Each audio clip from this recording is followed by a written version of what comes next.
Hello everyone, welcome back to Greenstead Hygiene webinar series. I'm your host Prasadini Wickramasinghe. I coordinate our activities at Greenstead Hygiene in Sri Lanka. It is wonderful to see many of you joining us today from the different part of the world. And first, I would like to warmly welcome our esteemed speakers for today's webinar, Julia Navas and Dario Formenti. Thank you both very much for your valuable time. Let me briefly introduce Greenstat and the focus of today's webinar. Greenstat is a company from Norway that works as a technology partner and consultant on worldwide green hydrogen projects. Our Greenstat Center of Excellence for Hydrogen focus on capacity building, sharing knowledge, and partnering with universities and international experts to enhance understanding of hydrogen technologies, policies, and safety measures. Today, we are excited to host this webinar in partnership with the ISCC, International Sustainability and Carbon Certification. We are joined by Julia Navas. Julia is a senior sustainability consultant and leads the new market certification team at MEO Carbon Solutions. She specialized in renewable fuels of non-biological origin and greenhouse gas calculations under the RED market framework. Julia holds a master's degree in sustainable resource management from TMU and a degree in mechanical engineering from Brazil.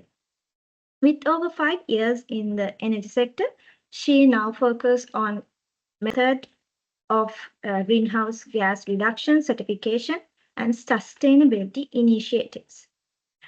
Dario Formenti. Dario serves as a senior manager at ISCC, focusing on sustainable fuels from the aviation and maritime sectors. He earned his master's degree in industrial chemistry and PhD in chemical science from the University of Milan and the Leibniz Institute from Catalysts. His work from 2017 to 2022 included research and team leadership in sustainable chemistry and the hydrogen economy. His current role involves certifying alternative fuels under various international standards.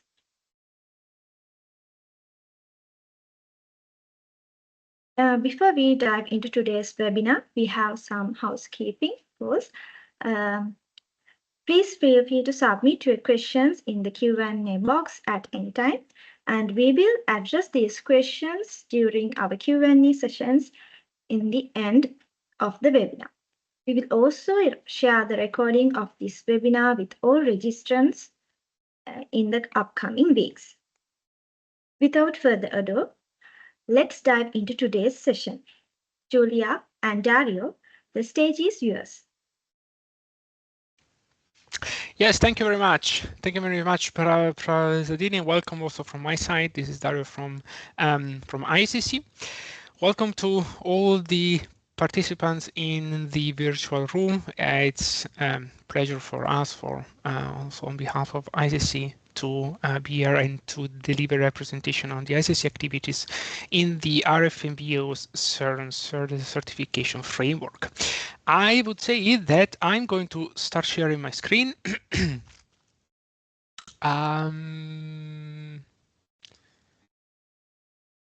I think you can see my screen. If not, please do let me know. So again, thank you very much for the invitation and for this opportunity. In the next, I would say 40 minutes around, I will go through some slides in explaining what ISCC is, what's the certification approach, and we will dig a little bit more into the certification approach for RFNBOs. As I said, that's the agenda, and we will also allocate some time at the end to talk about projects and pilot audits opportunities under MEO Carbon Solutions. This will be the part where Julia will speak about. So let's directly start with the first chapter, an introduction to ISCC for if some of you don't know ISCC or just heard about ISCC, please allow me to explain what we are and what do we do. ISCC stands for International Sustainability and Carbon Certification. We are an independent multi-stakeholder initiative and or organization leading or organization for the certification of alternative fuels, so sustainable fuels and other sustainable supply chains around the world. Just to give you an idea, we are active in the market since 2010. We celebrated this year our 15th birthday. We have issued more than 70,000 certificates covering basically almost the whole world, 136 countries. We do have more than 12,000 current system users, meaning economic operators using the ISCC system. We also put a lot of focus in training auditors, and we have trained more than 2,100 auditors in more than 270 training courses. We cooperate with 68 certification bodies, also mostly all of them, but they operate at worldwide level. And the ISCC Association counts more than 310 members as of today. Speaking of the ISCC Association, ISCC in general has a structure based on stakeholder engagement. From top to the bottom, we have the ISCC Association, which is composed by many kind of operators and companies out there, from biomass producers to trade, logistics, NGOs, research, and the public sector. The ISCC Association elects the ISCC board, which of course has the task of representing the stakeholders and steering and monitoring the ISCC operations through the ISCC system GmbH. And we as ISCC system, we provide the requirements to the system users to get certified under our schemes. It's important to underline here that ISCC does not conduct the audits. Instead, we cooperate with certification bodies whose auditor go on site to the refinery, to the traders, to the point of origin to verify whether all the requirements are in place, and then DCB will issue the certificate. 319 members in the ISCC Association, as I told you in my previous slide, from business, industry, NGOs, research, and academia. The association has the task and commitment to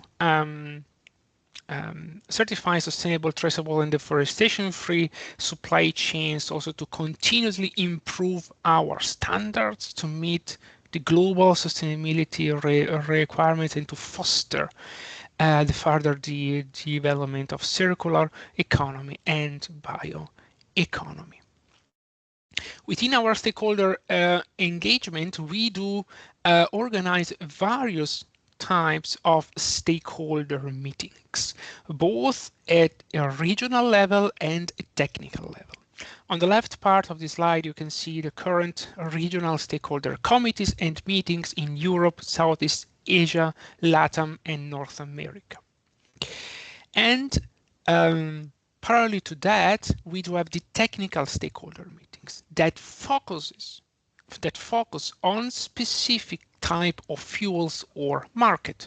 For instance, we have the one on sustainable aviation fuels, sustainable marine fuels, solid biomasses, and also RFNBOs. The very first RFNBO's technical stakeholder meeting has been held in January 2024.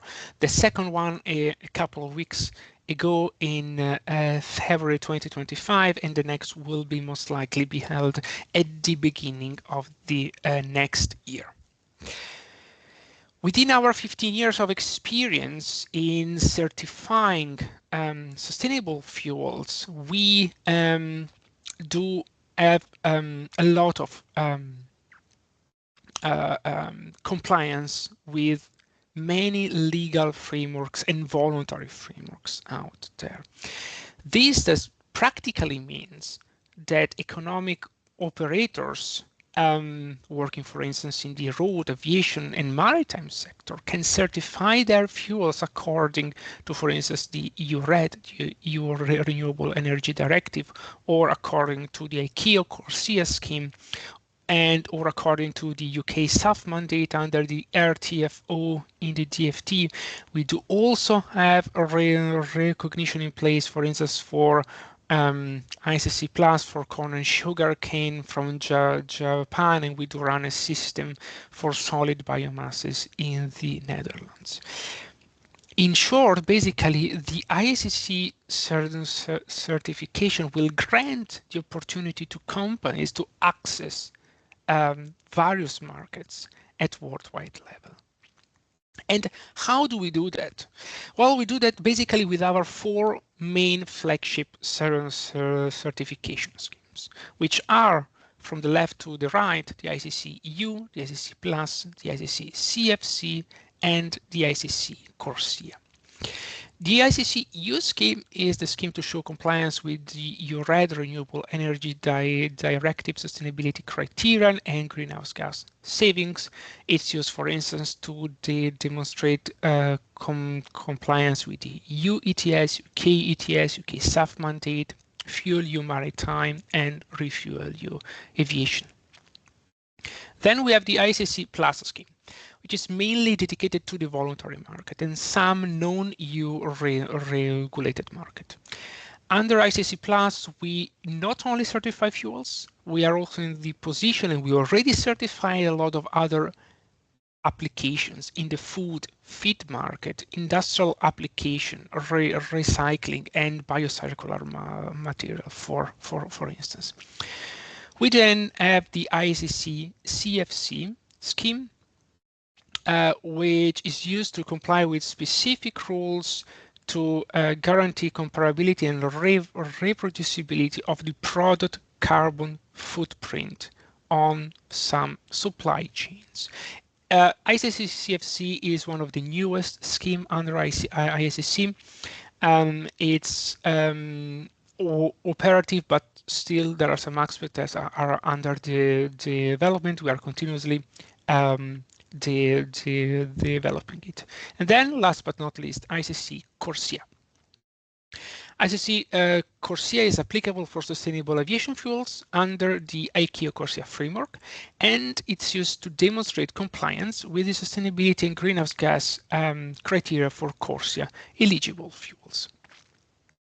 So those are the 4 main flagship schemes. Now let's dig a little bit more into e-fuels and into RFNBOs.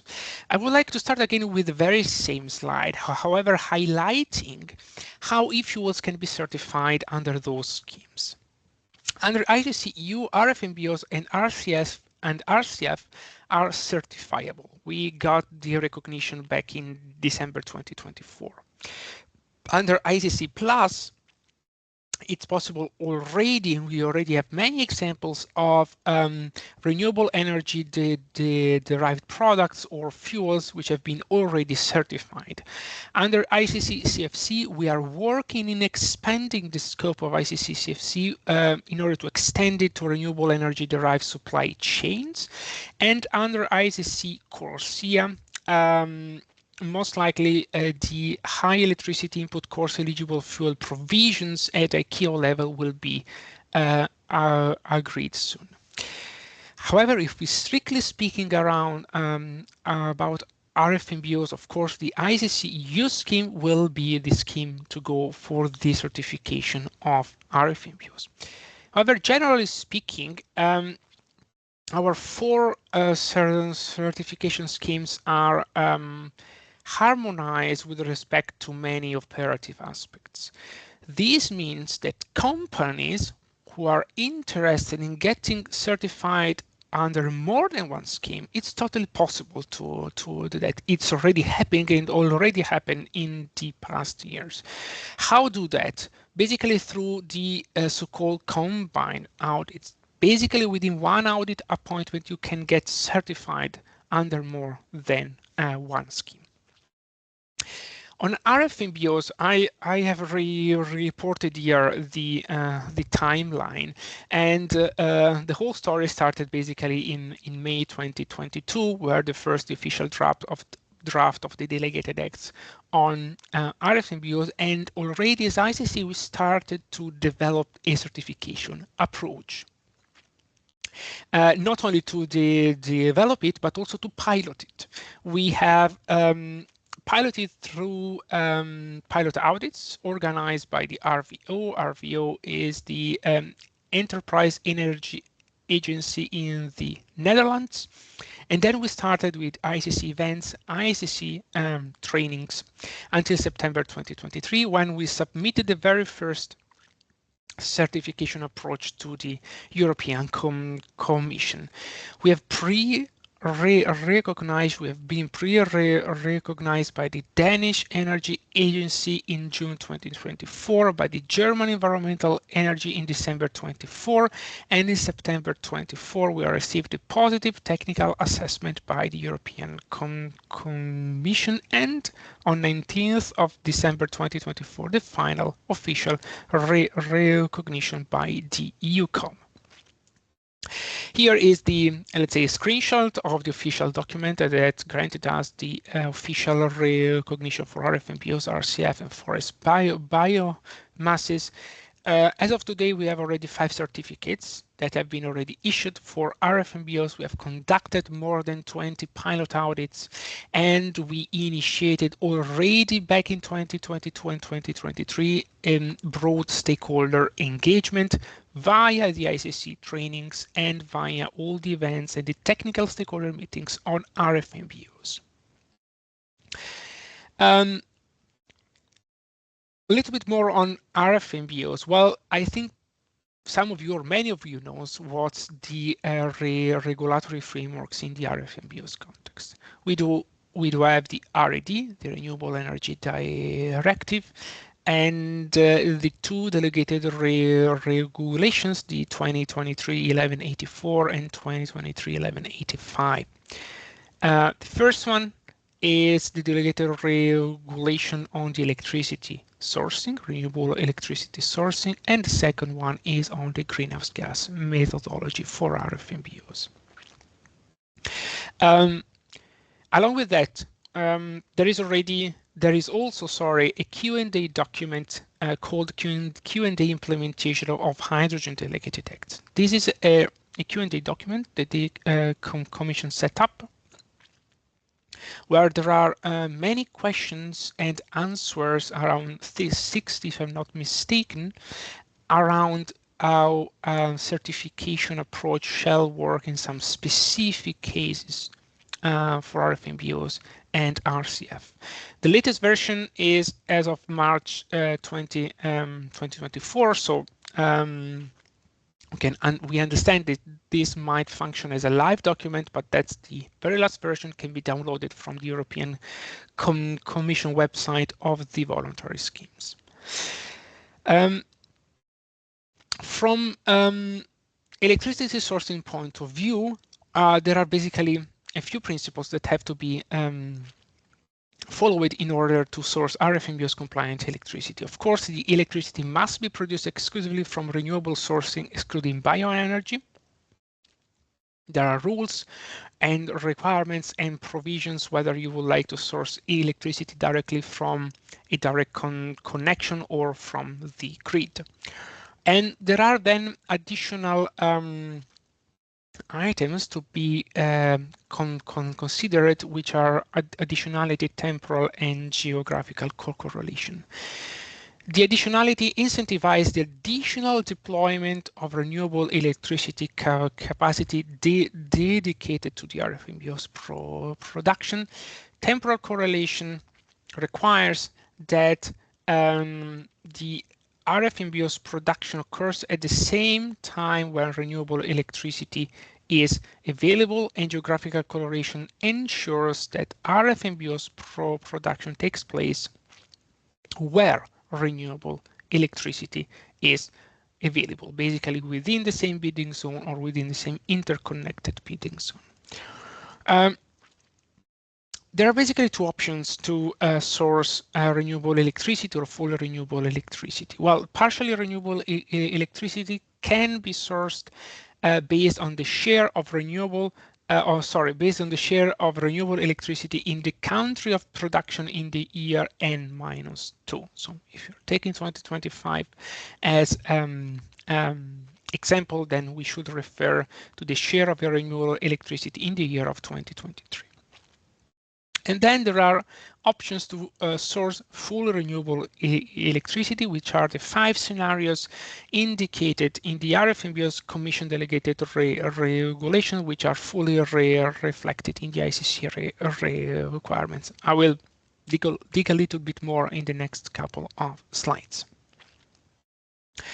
What's important to underline here is that it is possible to combine those two options, right?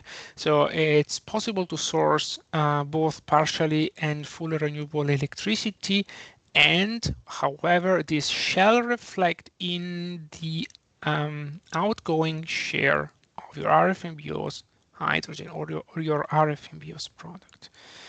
So here, for instance, you have an example where an RFNBO's production plant in electrolyzer, for instance, sources 50 megawatt hour of fully renewable electricity plus 50 megawatt hour of electricity from the grid with a 45% renewable share, meaning that the final share, the final RFNBO's share of your hydrogen will be 72.5%. As I said, the Commission Delegated Regulation 2023-11-84 outlines the 5 different scenarios to source fully renewable electricity. The first one is, I would say, the most simple. So basically, a direct connection between the RFNBO's plant and a wind park or a solar park, for instance. And then there are 4 different scenarios under the grid connection. So whether the renewable electricity share of your grid is more than 90%, or case 3, whether the carbon intensity of your grid is less than 18 grams of CO2 equivalent per megajoule, in the case you have an imbalanced settlement period, or the last case, whether you can source electricity from the grid with further requirements, for instance, additionality, temporal correlation, and geographical correlation. Each of those 5 scenarios have their different requirements and rules. I will not go through the details because this would take quite some time, but I've provided you a sort of options overview where you can cross-check based on the electricity type connections what are the let's say the options that apply.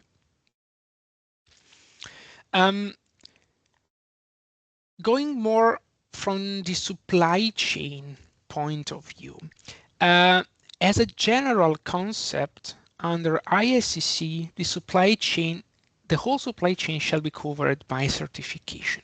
The very first item, the very first supply chain element that shall receive certain certification is the electrolyzer that sources electricity either through the grid or from direct connection to solar or wind parks, for instance.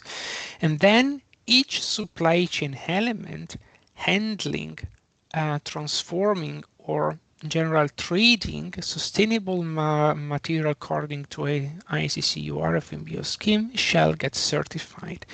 This means that, for instance, further processing units combining RFNBO's hydrogen with, for instance, CO2 or CO to yield methanol or eLNG, those shall be also certified. And any trader with storage, those shall be also certified. This in order to avoid any traceability gap within the supply chain, that would result in having missing information and having missing information, for instance, on the greenhouse gas calculation. So that's the general concept. Supply chain certification from the electrolyzer to the very supply chain elements that injects and deliver the final fuel to the market. Certification validity is 12 months. So let's suppose that today is 8th of April, you will get certified. Today, your certificate will last 365 days up to 7th of April 2026, and then you will have a recertification audit in an iterative way. With that being said, in the next 2 slides, Julie is going to go through the greenhouse gas calculation requirements for RFNBOs. So Julia? Yeah, thank you very much, Okay. Dario. Yes, I'm already here. And yeah, allow me to take over just for the next 2 slides. Thank you very much for already explaining a lot about the RFNBOs and the certification possibilities. So a big portion of the certification RFNBOs, besides the sourcing of renewable electricity, as my colleague Dario was already mentioning, is also the greenhouse gas emissions calculations and meeting in a specific threshold, which will be shown in the next slide. What is important to know here as an introduction to this topic, I would say, are 2 main points. The first one is what is the formula that is applicable, and this formula is set by the Commission delegated regulation as well. So if I'm producing an RFNBO and I would like to calculate the emissions, I have to follow this formula that you now see in your screen. And if we go step by step, the way that this will work is E means the total emissions from the use of the fuel. So this, we are talking about all the emissions for the entire supply chain of the RFNBO production in terms of grams CO2 equivalent per megajoule, is a sum of different elements. The first element is the EI, which is the supply of inputs. And in these elements, we have a breakdown between elastic, rigid inputs and inputs from existing user fate. But the idea here is that under supply with inputs, we are categorizing different energy and material inputs to your fuel production into this, let's say, different categories of elastic or rigid. And if I have savings in my supply chain, for example, because I'm using CO2, which is no longer being sent to the atmosphere, I'm also considering this savings under the supply of inputs formula element. So these are the first emissions to be considered. Moving on in the formula, we then have the EP, emissions from processing. And under emissions for processing, we are talking about direct atmospheric emissions or wastes, which are occurring at the fuel conversion process, so really at my processing unit level. We then have another formula element, ETD, where it's emissions from transport and distribution. And here then we are talking about emissions related to distribution of the fuel to the final market, for example, and the EU, which are emissions from finally combusting the fuel. So this is, we are now talking about the direct use of the fuel in the desired market. There is one more element, which you can see it's added as a minus here, so the minus ECCS, and these are other possibilities of emission savings, and this is if we have emission savings from carbon capture and geological storage, meaning I am capturing CO2 directly from my RFNBO production or related to my RFNBO production, and I'm storing it in geological storage, also following the Commission rules. So these are savings that can be considered. And with all these formula elements, I think the main message here is that we are really calculating the emissions of the complete supply chain of the RFNBO production from the extract, let's say from the input supply until the fuel being combusted.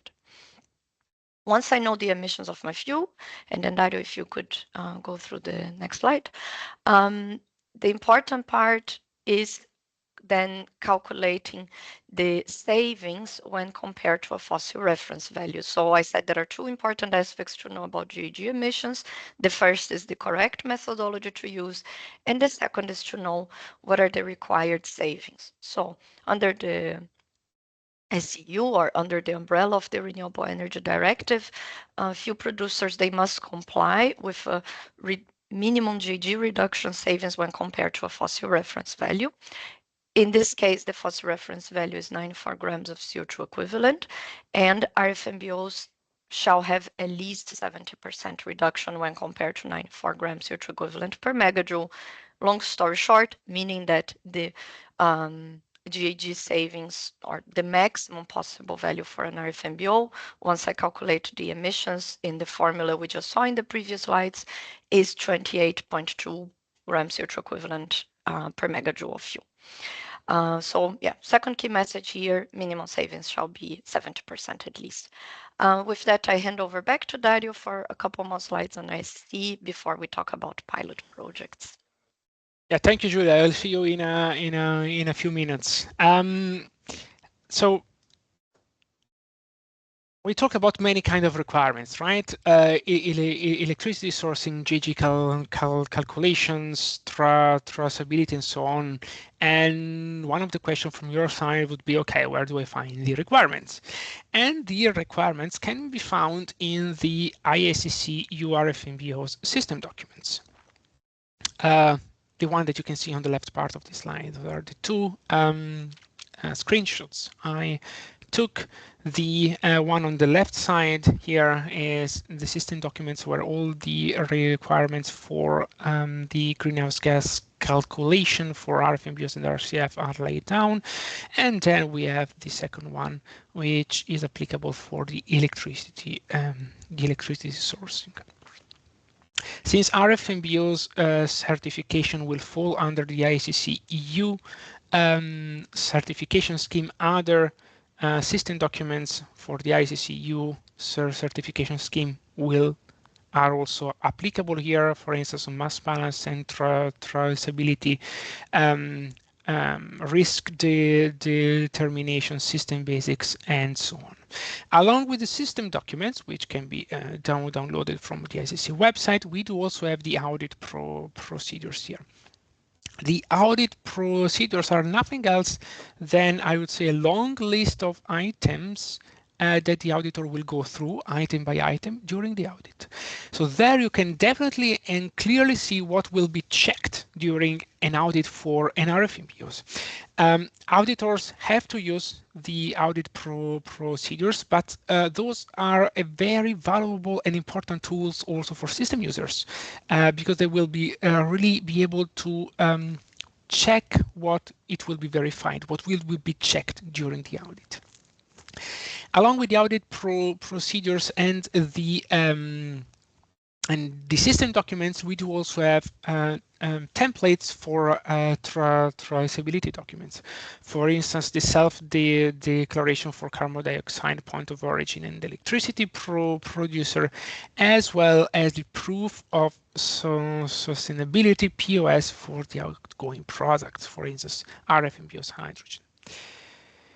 I talked about the audit procedure, so the audit, and what will be checked during an audit. Here I have reported some items and a high-level overview of what will be checked during an audit of an electrolyzer.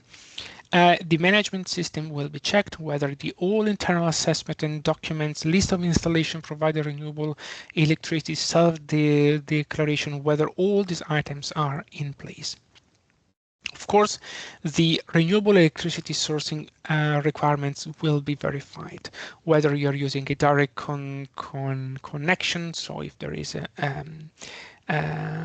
metering system in place, whether you're using a grid connection, so if you have a PPA in place, if there are guarantees of origin, if additionality, temporal and geographical correlation are met. Then, of course, all the requirements, whether you are handling your traceability document in the correct way and whether you are compiling your mass balance system in a correct way. So amount of incoming electricity, outgoing hydrogen information, whether the information on the self-declaration and on the POS are correct, and whether you are mass balancing your ingoing and outgoing products in the correct way. And then as Julia mentioned it, greenhouse gas calculation. So it will be verified whether all the inputs are correctly calculated, classification of rigid versus elastic inputs, if there are emission savings due to existing use or fate, the amount of main and co-products, emission factors, and then whether the whole GHG calculation is correctly followed, whether the allocation are correct, and of course, last but not least, whether the 70% greenhouse gas emission savings are targeted, so they are met. If you remember at the very beginning of my presentation, I talked about the RFNBO's training. We already have delivered 4 ISCC RFNBO's training. We have more than 120 auditors enrolled and allowed at worldwide level to conduct audits for ISCC EU RFNBOs. And it's important to underline that auditors have to participate to the ISCC EU RFNBO's training in order to audit RFNBO's facility. And we have already scheduled the next training for 13th of November 2025. And then again, I spoke about the technical stakeholder committee on RFNBOs. We have organized already 1 event and 2 technical stakeholder meetings, more than 10 external speakers, more than 800 participants to those events. And during those meetings, we've gathered together all the players in the RFNBO space, from policymakers, company associations, economic operators, and for instance, companies that underwent pilot audit through Mayo Carbon Solution.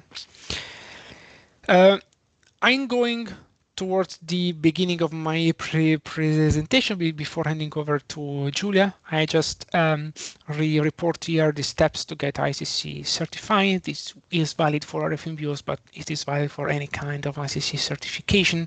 There will be the first step when the system user, so the economic operator wishing to receive ISCC certification, has to conclude a contract with a certification body. With the contract in place, the system user will be then re-register with the ISCC through the ISCC Hub IT platform. The company will get prepared for the audit, and step 3, the certification body will conduct the audit. And if the audit outcome is positive, then the certification body will issue the certificate, and ISCC will publish the certificate on our website. We focused on RFNBOs, but please allow me to have a few words on other certification opportunities for e-fuels.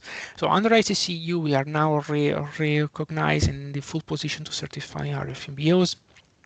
Within ISCC CORSIA, we are contributing to the relevant discussions within the fuel task groups, and provisions for the certification of CORSIA compliant e-fuel will most likely arrive soon. We're also active in drafting the documents for the recognition of the UK RFNBOs under the RTFO in the UK framework. And as I said, under ISCC Plus, we have already certified PTX solutions for the voluntary market. So to summarize, ISCC, we have 15 years of experience in the certification of sustainable fuels and products. We offer 4 main flagship schemes for the certification of fuels, industrial application, biocircular and circular products in many different markets and under many regulatory frameworks. In the RFNBO's context, we've been fully recognized as of 19th of December 2024, so we have already certified RFNBO's facilities. And now Julia will go a little bit more into details of the pilot audit and the projects. Many companies benefit from that to check certification eligibility. And we are also working in developing new certification approaches that could involve e-fuels, for instance, the upcoming certification approach for under the International Maritime Organizations for Sustainable Marine Fuels. With that being said, thank you very much from my side. I will hand over to Julia for the myocarbon solution part, and maybe I will start already with this slide. Yes, thank you very much, Dario, for the handover and for all the information shared. So now we just have a couple more slides closing about the work of myocarbon solutions and also how our pilot projects have been conducted. So I believe the most important part is to start this part explaining, so to say, who is myocarbon solutions and what is the connection to ISCC, as well as the other system companies. So Myocarbon Solutions is an independent consulting company, and we are the company behind the development of ISCC more or less 15 years ago as a project to the German Ministry of Agriculture. And ever since then, Mayo is working not only supporting still ISCC with management contract and special, let's say, developments, but we at Mayo also are doing typical consulting projects with external clients directly, and this can be support for obtaining certification or other support in other areas of sustainability. And here I also highlight other sister companies that have also been developed by Mayo, for example, for Seagrass and Climate Pulse. So just to highlight that our work is not only connected to IC, but also connected to other areas of sustainability. However, in the next 3 slides, I will outline a bit how Mayo and ISCC have collaborated for RFNBOs and also what kind of projects Mayo has developed for RFNBOs. So usually ISCC is the company developing the system documents, developing the audit procedure, so taking care of the certification process. However, ISCC is not in a position or does not offer any consulting services or individual support for companies. However, we at Mayo work directly with companies if they wish. For RFNBOs, we mainly have developed projects focusing on 3 main working packages or 3 main solutions. The first of them is the support on ISCC certification, meaning that we support companies understanding their developing a certification concept, so which processing unit or which legal entity has to be certified under which certification scope. And we also guide companies through the certification process in specific workshops tailored to their supply chain. Our other working package or service is then connected to greenhouse gas emissions, and there we can either fully develop a calculator from zero for companies, but we can also work supporting companies reviewing their greenhouse gas emissions calculations in case they already have one in place and developed.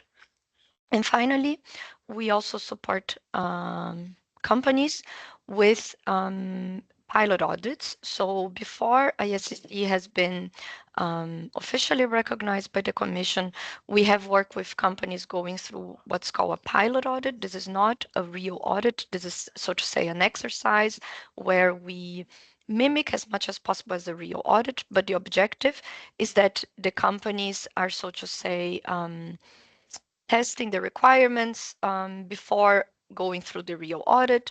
And since ISCC was not yet in the position to certify, we also had the chance to test if the audit procedures, for example, that we envision, or to test how the questions were. So the goal of the pilot audits is really to be an exercise before the audit. And after this, we write a gap analysis report based on the findings of the certification body on how certain gaps can be closed for a real audit. What I would like to highlight is, like I said, a pilot audit is only an exercise, and because of this, ISCC is not issuing any certificate or pre-certification. So it's just an exercise, and we see the companies learn a lot from this. With that, I would go to the next slide where we talk about, how these different pilot projects from Mayo somehow allow the ISCC EU RFNBO's approach to be tested in different regions. So of course, with the support of ISCC. All the pilot projects were 100% confidential, meaning we are not sharing, or unless specific cases where the companies agree, but we are not sharing information about the companies directly with ISCC. What we are doing is really working through these companies with the regulation, and then also feeding back to ISCC any learnings we had. So, for example, what kind of benefits did we see for the pilot for the companies or the partner companies for this pilot projects? Is first, of course, a very good understanding of every RFNBO requirement in a global perspective. So, not only focus on the member states or Europe, but also in other regions. We also supported the companies with document checklists so they know what they need to have in place for the audit. And of course, answering all their questions related to greenhouse gas emissions or the audit procedure. So how to interpret certain questions of the audit procedures. What we learn that is very interesting is that the companies learned a lot from this pilot audit. So to say, for the first time, let's say going through a exercise of the audit before undergoing the real audit, so they can better understand every requirement and every question and detail of the audit procedure. And of course, many companies then use the results of their pilots for off-takers and investors, which we know for RFNBOs, it's an important part since this market is still developing. And not only the pilots have benefits for the companies, but as I said, we also transfer the knowledge back to ISCC according to our learnings. So as some examples in the next slide, Dario, if you could go. We have, this is a list of some of the examples or some of the learnings we had from these pilot projects that we could transfer back to ISCC or that we could improve somehow in the system. So for example, we had the improvement of renewable electricity self-declaration, what kind of information we should require there, and also the direct testing of audit procedures. So if a certification body thought any question was not clear, we could directly inform that to ISCC. We also understood it was needed to develop audit procedures and a specific scope when hydrogen is not used for fuel production, but as an intermediate. This pilot projects also allowed us and also then back to ISCC to have a much deeper understanding of the electricity market in different countries and also better understand what are the minimum requirements for PPAs, for power purchase agreements to be in place following the regulations. And also they supported us in understanding what kind of challenges system users have when providing information throughout the supply chain. So for example, when providing results of GHG calculation throughout the supply chain. These are some of our learnings, and what I always outline as next or something we like to work on, and of course ISCC is strongly working on, is the definition of the bidding zones outside of the member states. So how can we transfer the concept of the bidding zones for countries which are not in Europe? With that, this is what I would like to share about the Mayo pilot project, and I believe we close, but we still have some time for questions. What Dario and I